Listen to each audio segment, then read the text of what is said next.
Sejam muito bem-vindos mais uma vez ao canal Digital Autos. Pessoal, hoje eu vou mostrar para vocês um carro elétrico bem diferente, mas que também é bem divertido. Esse aqui é o Fiat 500e, o Cinquecento, nessa configuração 100% elétrica. A gente vai mostrar todos os detalhes para vocês nessa avaliação completa, falar, por exemplo, de porta-malas, espaço interno, consumo, preço, desempenho, autonomia. Vamos comentar também a situação desse carro no mercado de usados. Vamos falar de tudo para entender se vale a pena ou não você levar ele para a garagem da sua casa ou até em outro lugar, já que ele é pequenininho e cabe praticamente em qualquer canto. Vamos começar falando sobre o design, como de praxe, aqui no canal. Você tem um visual bem simpático, né? Bem fofinho, bem bonitinho aqui no 500 100% elétrico. Inclusive, você não tem o logo da Fiat aqui na frente, é só o número 500 com essas duas barras cromadas aqui nas laterais. Uma espécie de quadriculado ali embaixo, né? Que serve também para ajudar a resfriar o conjunto de baterias. Não tem farol de neblina, você tem somente essa peça em black piano. E já falando para vocês sobre o conjunto de iluminação, felizmente ele é 100% em LED. E isso que vocês estão vendo aceso é o DRL. Eu já cito para vocês que além dele funcionar como luz de lanterna, logicamente, durante o dia ele só vai acender quando você desativa o freio de estacionamento. Isso é um ponto positivo para você não ficar chamando atenção à toa. Mas, inexplicavelmente, esse carro não tem aquela função de desligar os faróis, ele é sempre no mínimo automático. Então, à noite, se você ligar a chave do carro, não precisa nem ligar o motor, mas ligou a chave, ele vai ligar os faróis baixos além do DRL, e aí você vai ficar chamando bastante atenção à noite se estiver em algum local público. Esses faróis possuem um ajuste elétrico de altura e também o farol alto automático. Mais um pouquinho aqui para a lateral a gente encontra o repetidor de seta. Eu acho que ele fica muito aqui na parte da frente do carro, ele poderia ser um pouco mais para trás, mas dá um detalhe bem bonito. Ele é em LED, felizmente, só que aí você perde o repetidor aqui no caso dos retrovisores, né? Eles ficam com uma aparência mais simples, embora pintados na cor da carroceria. Falando sobre as rodas, elas são de liga leve, aro 16, com pneus medida 19555, de uso urbano, logicamente. Aqui na lateral conseguimos notar o cromado aqui na parte de cima, né, que se estende até esse logo 500e, e reparem que o último zero ele forma um E, e o E é de elétrico, né? Enfim, vocês sabem já de tudo isso. Temos aqui também a maçaneta com um estilo bem diferente, você abre aqui apertando para cima, depois a gente fala sobre as funções dela. A coluna, digamos que B não é exatamente uma coluna, é a parte do carro, mas ela é em black piano, e é lógico que esse carro tem só duas portas, como vocês podem perceber, né? Ele é bem pequenininho, aliás. Aqui em cima a gente já percebe a presença de teto panorâmico, mas ele é fixo, não abre. Agora, cadê a anteninha desse carro? Curioso, né? Você não tem ela aparente aqui. Já aqui na traseira a gente encontra também um visual um pouquinho mais arredondado, logicamente. Falando sobre conjunto de iluminação, isso que vocês estão vendo aceso é a guia de lanterna, mas ao contrário de outros Fiat, ela não fica sempre ligada, só realmente quando você liga os faróis baixos. A parte de cima aqui do conjunto é totalmente em LED, então na mesma posição você tem a luz de freio e a luz de seta ali no centro. Porém, lá embaixo a gente encontra a luz de ré e também a lanterna de neblina traseira, que são do tipo convencionais. Já poderia ser tudo em LED, né? Até a luz de placa, por exemplo, é iluminada em LED. Falando de alguns outros detalhes, a gente percebe ali uma câmera de ré, alguns poucos sensores de estacionamento, e aqui é o único lugar do carro que tem o logo Fiat. O resto é tudo o 500e, como você tem aqui na lateral, com esse detalhe azul bem bonito, inclusive. Eu percebi que vocês não estão hypando os vídeos, e isso é um problema sério, hein? Peço, por favor, que você use essa função gratuita do YouTube, caso você já tenha atualizado seu aplicativo.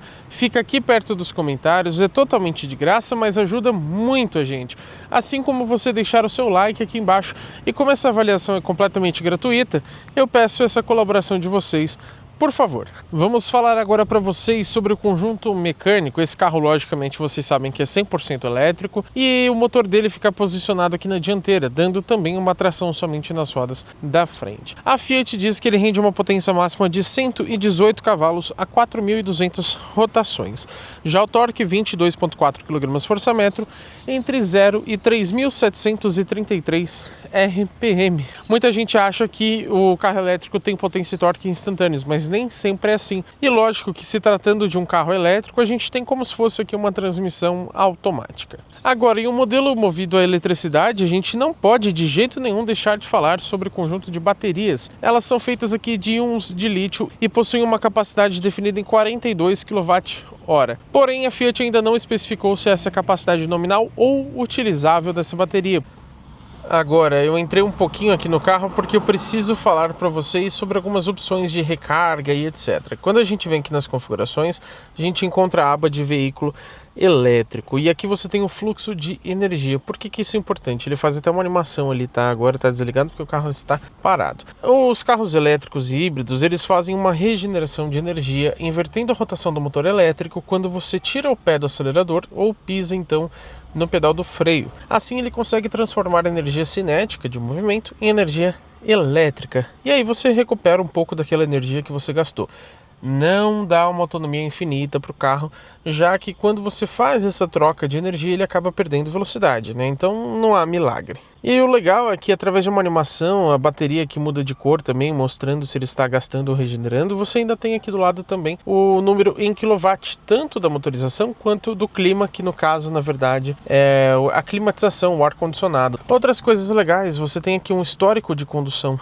Também você tem programas, então você pode programar, por exemplo, para deixar o carro conectado, mas ele carregar somente em algumas condições. Programar também o clima, ou seja, você, por exemplo, pede que ele ligue o ar-condicionado todo dia às 6h30 da manhã, já que é o horário que você sai de casa, alguma coisa nesse sentido. E também aqui as configurações de carga, você pode inclusive deixar uma taxa de carga mais baixa. Ele também estima, por exemplo, o tempo de carregamento até 100%. Além dessas configurações, a gente tem também nesse carro 3 modos de condução que você pode selecionar por esse botão E-Mode aqui no console central. Você tem o normal, claro, mas também o Range, que ele vai ativar o One Pedal. E o que é o One Pedal? Você vai dirigir praticamente com um pedal só, como o próprio nome diz.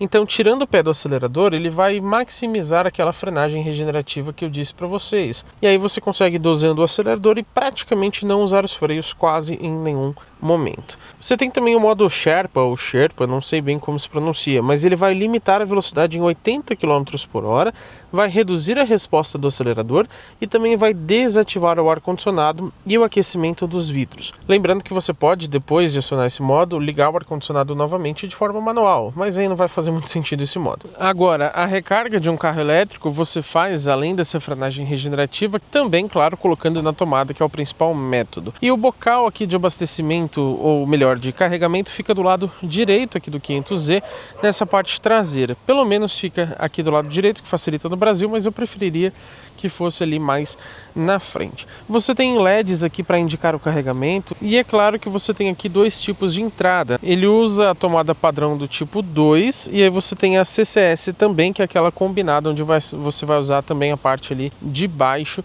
em carregamentos rápidos. Em recarga AC, ou seja, corrente alternada, ele aparentemente, segundo eu encontrei informações, ele carrega até 11 kW. Agora em DC, que é corrente contínua, ele carrega até bons 85 kW. Lembrando que esse carro vem com um cabo de até 1,8 kW para você carregar em tomada convencional de 3 pinos. Fica lá no porta-malas e depois eu vou mostrar isso para vocês em detalhes. Eu sempre gosto de falar antes do desempenho do peso. Nessa versão são 1.290 quilos. Comparando com outros elétricos, ele é bem leve, mas se você comparar com carros a combustão e pelo porte dele, aí ele acaba sendo pesado. Agora, a capacidade de reboque, infelizmente, é de 0 kg. A Fiat não permite que você engate uma carretinha, por exemplo. Agora sim, os dados de desempenho. De acordo com a marca, ele acelera de 0 a 100 em 9 segundos, com uma velocidade máxima de 150 km por hora. Não é um desempenho surpreendente, mas é relativamente bom. A gente vai testar isso na prática daqui a pouco. Agora, falando aqui sobre consumo de combustível, a gente tem um ponto delicado porque são muitos números, então prestem atenção nesse momento. Primeiro, vamos citar as médias aqui que o Inmetro informa para nós de forma equivalente, ou seja, como se fosse em quilômetro por litro. Aí ele diz que na cidade ele faz o equivalente a 47,3 km por litro e na estrada o equivalente a 40,4. Já a autonomia, de acordo com o Inmetro, 227 km, enquanto a Fiat diz 320, sem especificar qual o método que eles utilizaram. Agora, o que eu consegui durante uma semana de testes com o Cinquecento elétrico? Na cidade, ele variou entre 6,5 e 8 km por kWh, ou seja, esses 6,5 a 8 km por kW que eu fiz na cidade equivale a 15,4 a 12,5 kWh por 100 km. Lembrando que a gente fez também o nosso teste de consumo urbano, seguindo o padrão de sempre aqui no canal, ar-condicionado ligado o tempo inteiro, enfim, vocês podem ver todos os detalhes do teste. E lá ele fez, de acordo com o painel de instrumentos, 6 km por kWh, ou seja, 16,66 kWh a cada 100 km. Agora, a gente fez também contas manuais, calculando de acordo com o percentual de bateria, que elas não são exatas, mas é só para ter uma ideia. E aí fez uma diferença expressiva, porque nas nossas contas manuais o consumo em trecho urbano foi de 24,46 kWh a cada 100 km. Agora, falando de autonomia, seguindo o número especificado ali pelo painel de instrumentos, a gente teria 252,1 km com uma carga completa de bateria. Isso no nosso trecho padrão, tá? Não significa que ele vai fazer isso de consumo todas as vezes. Agora, seguindo o consumo que a gente calculou manualmente, a autonomia ficaria definida em somente 171,7 km.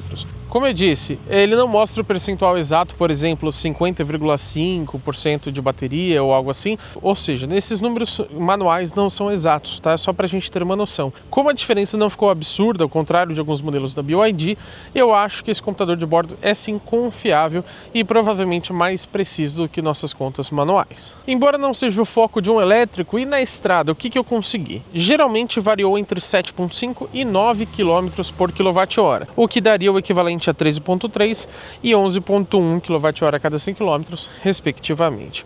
Agora, a gente fez um teste de viagem, onde no nosso percurso padrão, também com ar-condicionado ligado, ele fez 8 km por kWh. E isso, claro, de acordo com o painel, que convertendo dá 12,5 kWh a cada 100 km. Agora, nas nossas contas manuais, deu um consumo de 15,1, ou seja, também foi um consumo um pouco maior, mas a diferença, vocês viram que na estrada já ficou bem menor ali no nosso teste de viagem. A autonomia em percurso rodoviário, seguindo esse nosso consumo, seria de 336 km de acordo com o consumo do painel e de 277,7 km de acordo com nossas contas manuais. Aproveitando esse momento um pouco mais técnico do vídeo, eu vou citar para vocês que a suspensão dianteira é independente do tipo McPherson, enquanto a traseira traz o convencional eixo de torção.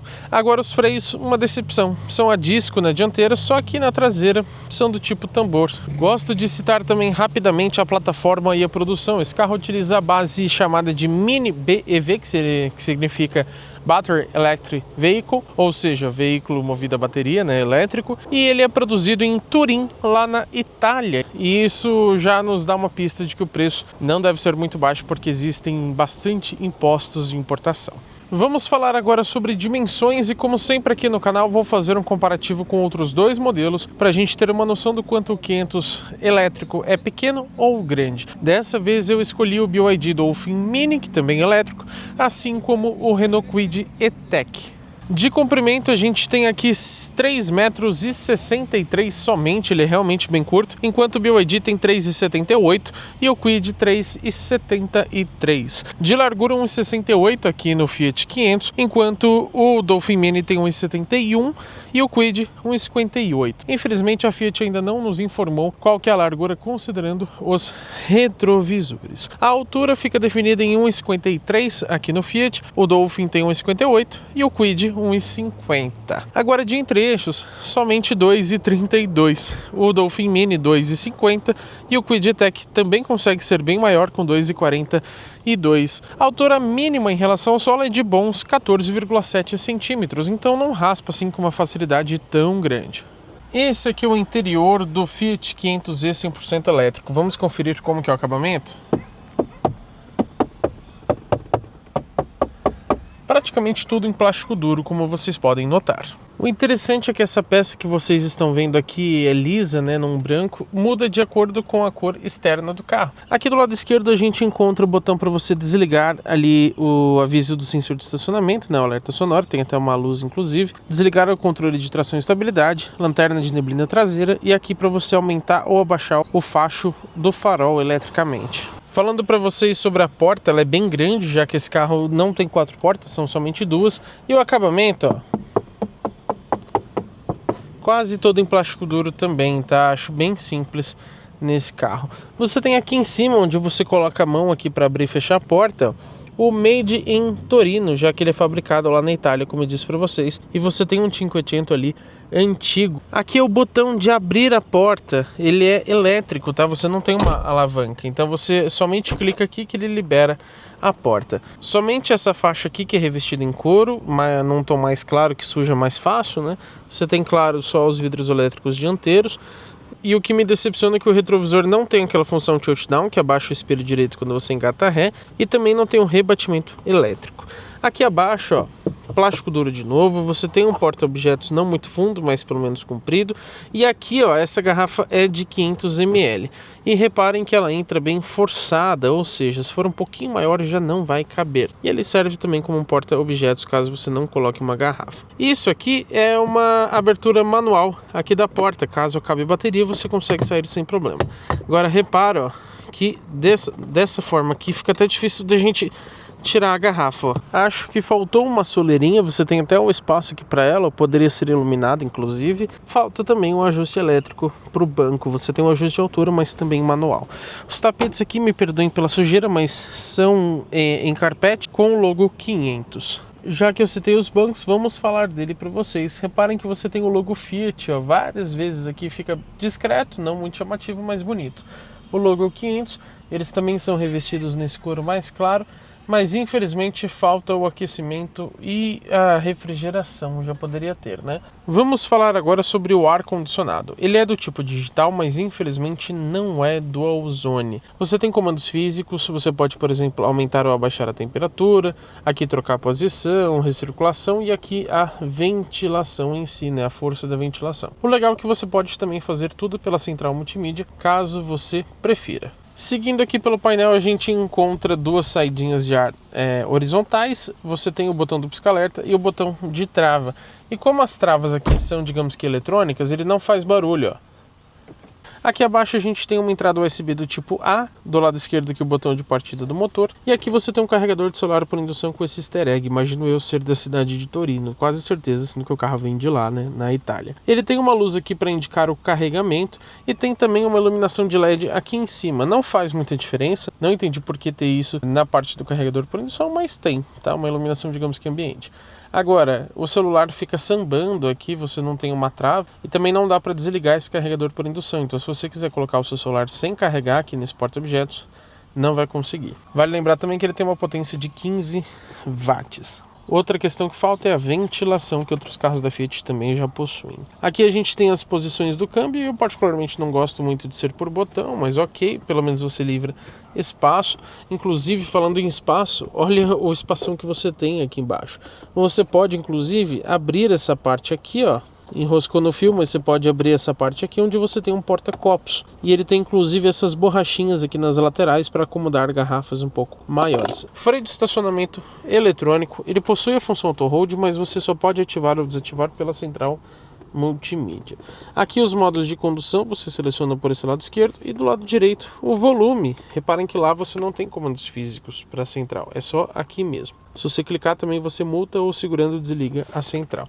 Mais para trás a gente encontra um apoio de braço, já está um pouco sujo, mas ele também é claro. Ele tem aqui a regulagem de profundidade, mas não a de altura. O que você pode fazer, se quiser, é abrir ele para acessar ali o compartimento.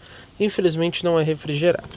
Falando em compartimento, você tem aqui um grande espaço que inclusive você pode tampar, ó. Você tem essa espécie de, digamos que, veneziana. Aqui você encontra 2 tomadas USB, são iluminadas também, uma delas do tipo C. Tomada 12 volts aqui do lado direito e um espaço bem grande, inclusive com um porta-copos lá embaixo, ó. Vamos falar do porta-luvas.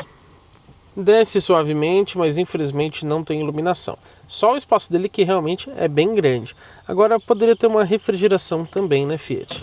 Aqui na parte de cima, é lógico que o revestimento também é claro, falta alças de mão, infelizmente, e também o ajuste de altura ali dos cintos de segurança, você não tem nem para um motorista.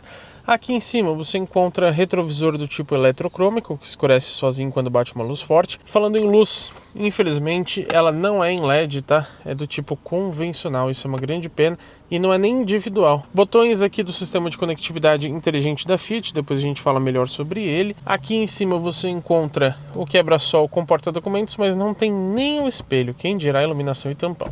Do lado direito você tem o espelho, mas sem iluminação, sem tampão, e nesse caso não tem o porta-documentos.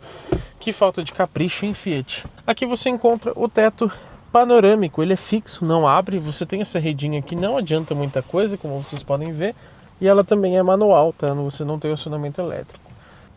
Falando agora sobre o volante multifuncional, ele é revestido em 2 tons, essa parte externa é mais clara, aqui já está escuro porque está sujo. Desse lado aqui você tem comandos ali para o painel de instrumentos e desse lado os comandos para o piloto automático adaptativo. Mais uma vez você não encontra o logo Fiat, e sim o 500. Esse volante tem ajuste de altura e profundidade, felizmente, e ele é multifuncional, mas os botões ficam aqui atrás, ó, como vocês podem reparar. Desse lado direito você passa as faixas de música, ou o botão central você troca a fonte, né, de Bluetooth para rádio, etc.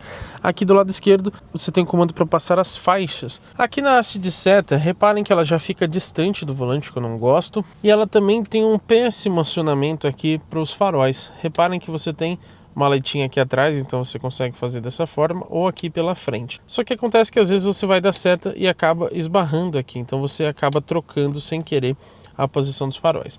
Reparem também que, como eu disse, não tem a função de desligar, é só farol baixo ou automático. Então à noite você vai ficar chamando atenção caso esteja com a chave acionada. Aqui para você desligar ali o sistema de permanência em faixa aqui do lado. E o legal é que toda vez que você for sair do carro, você pode dar esse toquinho aqui, ó, para regular quanto tempo os faróis ficarão ligados. O máximo é 210 segundos.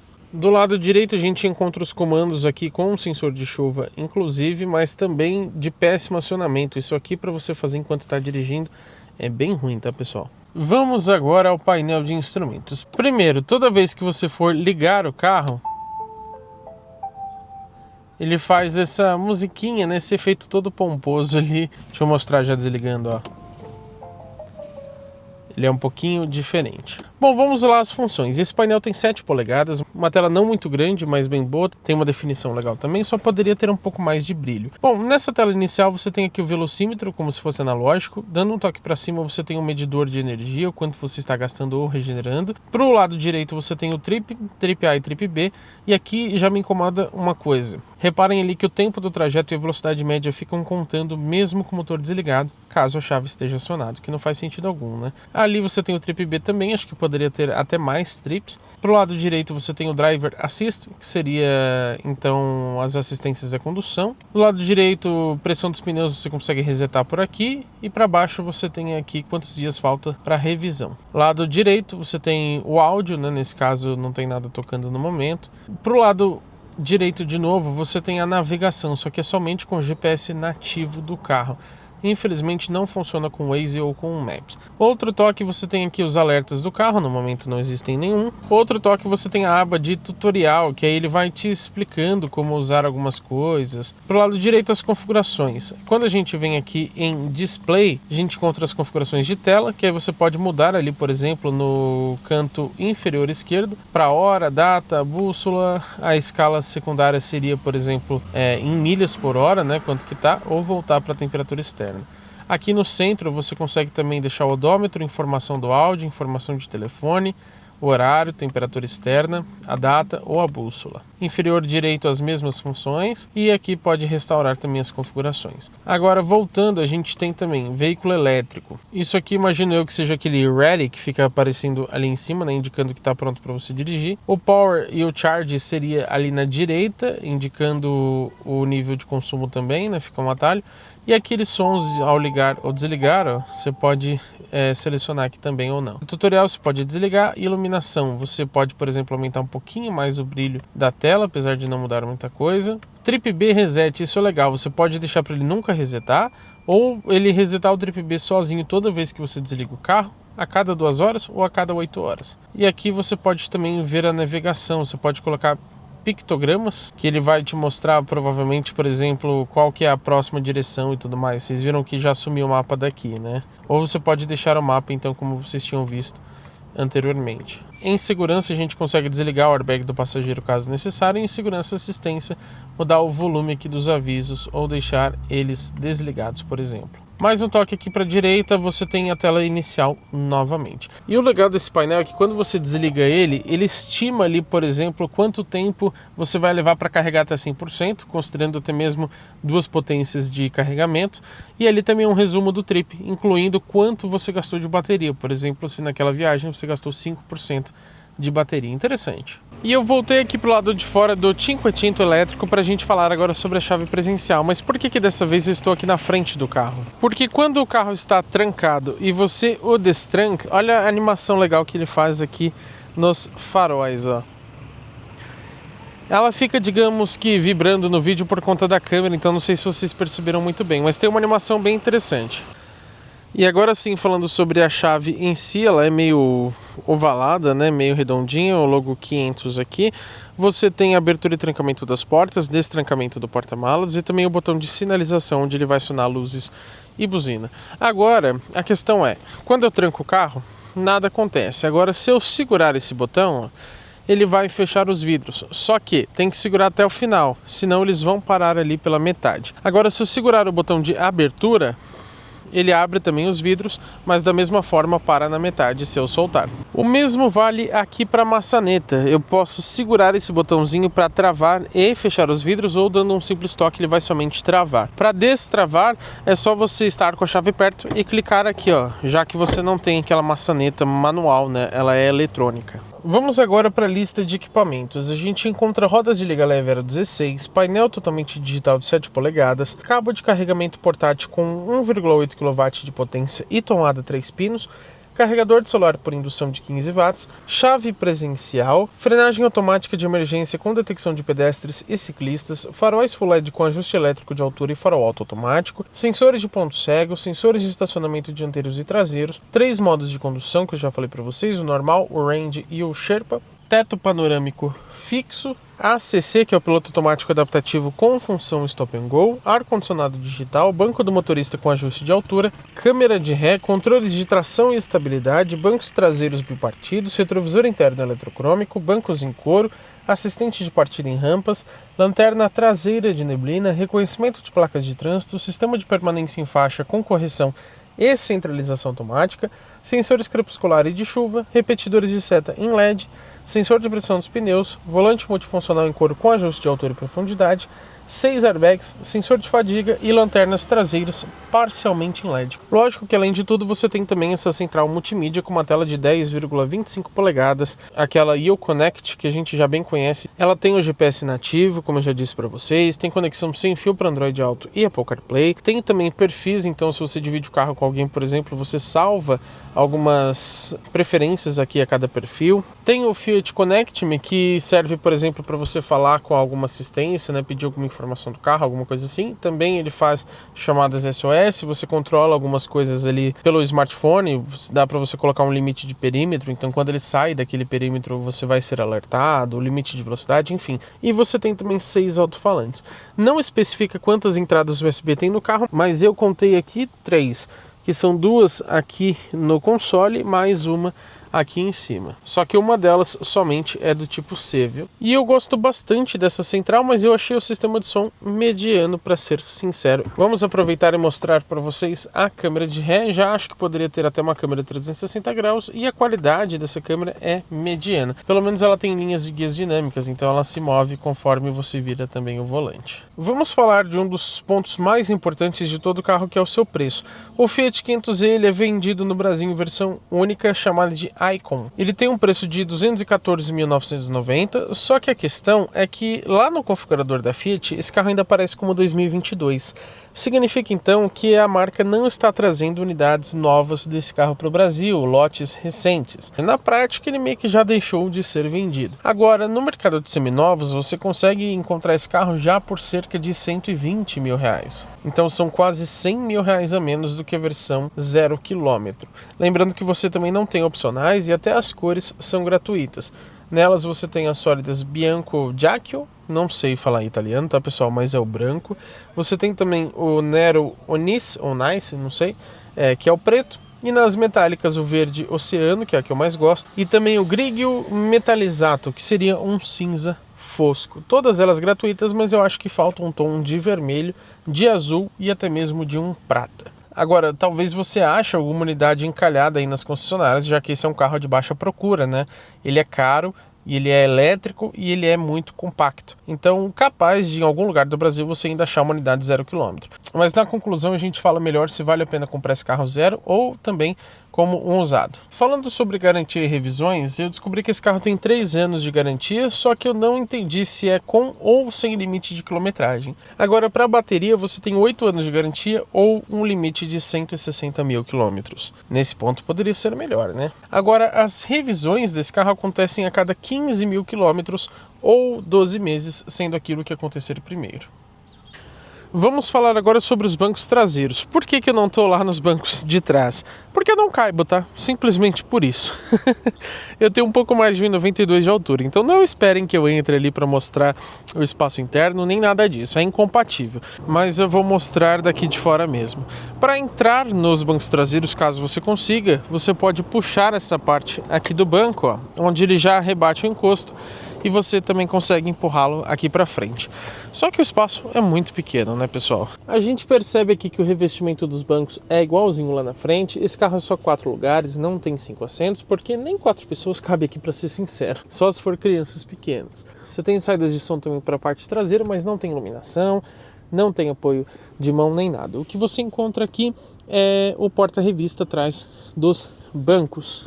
Não tem saída de ar também, então é algo bem simples. O espaço interno, como vocês podem ver, é quase inexistente. Vamos falar agora sobre o porta-malas. A abertura, logicamente, é manual e o destrancamento é elétrico. Vocês podem ver que espaço não tem muito, né? São somente 185 litros na medição VDA. Quando a gente compara com os concorrentes, por exemplo, o BYD Dolphin Mini tem 230 litros, embora não especificado de que forma que é medido, enquanto o Renault Kwid E-Tech tem 290 litros. Geralmente eu cito o Step para vocês, mas já adianto que esse carro não possui. Inclusive, o porta-malas é tão pequeno que olha só como que é a cobertura aqui, ó. Sai bem facilmente. Não é que quebrou não, tá, pessoal? Ele é só encaixado aqui mesmo. Desse lado esquerdo você encontra uma iluminação, apesar de não serem LED, mas não tem ganchinhos, redinha no porta-malas, nada disso. O que você pode é levantar aqui essa parte do piso, onde você encontra um pequeno espaço aqui embaixo, que fica inclusive o carregador que eu falei para vocês. Reparem, apesar de ter uma base aqui bem grande, que ele é de 3 pinos para uma tomada convencional. Então você consegue carregar em uma situação de emergência. O único problema é que ele limita em 1,8 kW. Então não é forte, mas como eu disse, em situação emergencial pode te ajudar. Mas ali para trás a gente encontra o kit de reparo, já que esse carro não tem step, como eu disse para vocês. E para fechar o porta-malas você encontra aqui essa alça. Quer ver que o tampa-placa vai cair, ó? Tinha certeza. Chegou a hora do test drive aqui com o Fiat 500 100% elétrico. Primeira coisa que eu tenho a dizer para vocês, a direção aqui ela é consideravelmente leve, o que eu gosto bastante. Acho que combina com a proposta do carro. E lógico que na estrada você tem uma direção um pouco mais pesada, já que ela é elétrica do tipo progressiva. Então, aumentando a velocidade, ela também aumenta a sua rigidez. E como vocês já sabem muito bem, aqui é o momento onde a gente testa a dinâmica do carro descendo um pouco mais forte nessa espécie de zigue-zague. Vamos abusar um pouquinho mais então para ver como que ele se comporta. Tem coisas aqui que vão ficar rolando dentro do carro, então vai fazer barulho, tá, pessoal? Mas ó, a gente tem uma direção consideravelmente direta aqui, ó. Caramba, a dinâmica é interessante para um carro desse, hein? Lógico, esse carro não tem pretensões esportivas, mas vocês viram que ele não tem uma rolagem muito alta aqui de carroceria. Não é assim, como eu disse, tão condizente com uma proposta esportiva e tudo mais. Mas para o desempenho do carro e a proposta dele eu acho bem interessante. E a direção ela é relativamente direta, tá? Não é muito folgada não. Aqui eu vou passar devagarzinho porque o carro não é muito alto. Não que ele raspe com muita facilidade, mas é importante que você tome um certo de cuidado. Vamos falar um pouco sobre isolamento acústico. Sinceramente, nesse carro eu não acho muito bom. Na teoria, esse carro ele é mais básico, ele é de entrada. Somente aqui no Brasil que ele custa incríveis 215 mil reais. Mas era para ser um subcompacto, digamos que acessível. Lá na Europa ele é bem mais acessível. Então, pensando por esse ponto, aí realmente você tem um isolamento acústico condizente. Agora, pensando que custa 215 mil reais aqui no Brasil, isolamento acústico deixa bastante a desejar. Na cidade nem tanto, mas na estrada entra bastante barulho de vento. De motorização você não tem barulho porque é um carro elétrico, mas aqueles sons de carro elétrico, né, que você fica... Eu não consigo reproduzir muito bem, mas parece mais um mosquito, uma abelha, né? Mas você tem aquele som de carro elétrico, parecido com uma nave espacial e tudo mais, também bastante presente aqui no 500, principalmente nas frenagens, né? Você escuta ele fazendo aquela recuperação de energia. Vamos ao nosso teste de desempenho, ó, saindo. Demora um pouquinho, tá? Ele não dá aquela distracionada, não sai assim muito forte, mas estamos chegando a 100 por hora, 110 e 120. A gente pode dizer que o desempenho... Ó, escutem bastante o vento aqui entrando em velocidades mais altas, né? A gente pode dizer que o desempenho é realmente bem interessante para um carro desse porte, mas vocês podem ver que o 0 a 100 definido pela montadora, 9 segundos, não é assim muito grande, então não é um desempenho esportivo. Você pega um Pulse Abarth, por exemplo, e ele vai com certeza ser bem mais rápido, bem mais potente, mas para um carro urbano elétrico, vocês viram que o desempenho realmente é bem agradável. Então vou considerar como um ponto positivo comparado com modelos a combustão, digamos que tradicionais. Agora, quando você compara com outros elétricos que têm bem mais potência e tudo mais, até mesmo por preços parecidos, aí o desempenho fica mais como mediano. De modo geral, esse é um carro bem gostosinho de você dirigir. Eu confesso que eu não sou muito fã de carros pequenos, então não é o carro que eu adoro dirigir, embora eu tenha andado ali mais de 700 km com ele durante uma semana. Mas foi mais por necessidade, digamos assim. Não andei à toa simplesmente porque eu adoro dirigir, porque eu particularmente gosto de carros maiores. Então, para quem gosta de um carro menor, um carro mais compacto, para uma condução urbana, um carro elétrico, sim, ele é bem prazeroso nesse sentido. Vamos mostrar aqui para vocês como que é uma retomada. Eu estou a mais ou menos 30 km por hora, pé no fundo. Olha como ele responde bem. Essa lombada aqui é praticamente inexistente, tá, pessoal? Não é ele que passa como se não houvesse nada mesmo, não. É a lombada que é pequena. Mas enfim, você tem uma retomada bem interessante porque o torque é instantâneo. Mais uma pequena retomada aqui, ó. Dá um pé fundo, você sente aquele punch, sabe? Justamente porque o torque é instantâneo. Então ele é um carro gostoso sim, e não vai fazer você passar sufoco em ultrapassagens, nada nesse sentido, pelo contrário. A não ser que você coloque muitos adultos e muita carga, mas o carro nem comporta isso pelo tamanho dele, né? Como de costume, vamos entrar um pouco mais forte aqui nessa curva, ou pelo menos tentar, pra gente ver de novo a questão da dinâmica, ó. Vamos lá, ó. Ele deu sim aquela rolada de carroceria porque é um carro um pouquinho mais altinho, né? E ele é curto, ele não é um carro grande. Então, lógico, não é um carro voltado à esportividade. Essa não é uma versão esportiva, mas é uma dinâmica interessante, como eu disse para vocês. E os controles ali seguram bem, né? Vamos ver a suspensão, ó. A gente consegue perceber bastante barulho de acabamento aqui dentro, né? E a suspensão, para ser sincero, é dura. Quando a gente passa aqui a mais de 40 km por hora nesses desníveis, eu chego inclusive bater bater a cabeça aqui no teto, porque eu tenho mais de 1,92 de altura, então eu fico bem próximo já do teto. Aí passa por esses desníveis, considerando uma suspensão dura, aí eu fico balançando muito aqui dentro, né? Chacoalhando, na verdade. Eu fico encostando no teto aqui com uma certa facilidade. Então esse carro, eu acho que pela proposta dele, não poderia ser muito molenga, porque aí seria mais fácil para capotar, alguma coisa nesse sentido, aí seria inseguro, mas eu acho que poderia ser consideravelmente mais macio do que é. Ele realmente é mais duro e se torna desconfortável nessas ruas onde tem muitos desníveis. Quando você pega asfalto bom, o que é raro aqui no Brasil, aí sim ele se comporta muito bem. Mas e aí, será que vale a pena ou não você levar para casa o Fiat 500 100% elétrico? Como pontos positivos, eu cito para vocês a dinâmica, a praticidade, tendo em vista o tamanho do carro, a segurança, o prazer ao dirigir, a iluminação dianteira e traseira, o consumo, o painel e a central multimídia. Como pontos medianos, a lista de equipamentos, pelo preço deveria ser bem mais completo, a autonomia também, o desempenho, que ele é relativamente bom, mas não impressiona para um carro elétrico, as assistências à condução e também o sistema de som. Pontos negativos: conforto, isolamento acústico, o preço, porta-malas, o acabamento, ter só 4 lugares, já que muitos carros nesse preço têm 5 até 7 lugares, e posso dizer também o espaço interno. Eu entendo que é a proposta desse carro, mas eu estou analisando de uma forma geral, pensando que não necessariamente você quer um carro tão pequeno, mas talvez você goste dele e você precisa saber dessas questões.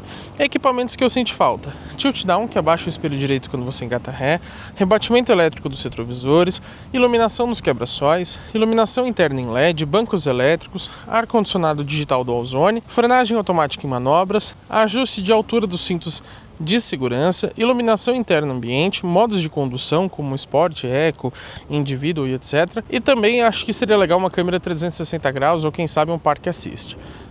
Agora, para a gente entender se vale a pena ou não você levar para casa o Cinquecento elétrico, eu comparei ele aqui com seus concorrentes. Eu separei aqui os carros elétricos. O Renault Kwid Intense custa hoje R$ 99.990. O Caoa Chery iCar elétrico também é pequenininho, bem mais barato, 120 mil. O Dolphin Mini de 5 lugares, mas a de 5 custa 123 mil. O Jack EJS1 por 133 mil. O GAC Ion Y por 175 mil, o BYD Yuan Pro por 183, o BYD Dolphin Plus por 185, o Hora 03 GT na versão BV63 por 199, o Omoda E5 por 210, o GAC Ion V por 215, mesmo preço desse carro, e também o Volvo EX30 na versão Core. Esse já distancia um pouco mais de preço, mas só para vocês terem uma noção, que custa R$ 230 mil. Lembrando que a gente pegou as versões aqui com preços mais próximos. Qual que é a conclusão então? O Fiat 500e ou Cinquecento, ele é bem divertido, mas de racional ele não tem nada. E o preço de uma unidade 0 km segue essa mesma linha, embora com certeza será muito difícil você achar uma unidade nova perdida em alguma concessionária por aí. A questão é que, custando por volta de R$ 120 mil no mercado de usados, ele pode se tornar mais atrativo para você. Porém, ainda assim a gente pode notar que alguns carros elétricos 0 km são ainda mais baratos. E por mais que entreguem às vezes menos equipamentos, eles ganham espaço, porta-malas, às vezes autonomia, desempenho. Eu particularmente acho um valor muito alto para esse carro mesmo no mercado de usados. Mas se você gosta muito do Cinquecento elétrico e não é seu único carro, eu acho que nesse caso o lado emocional toma conta e aí sim vale a compra.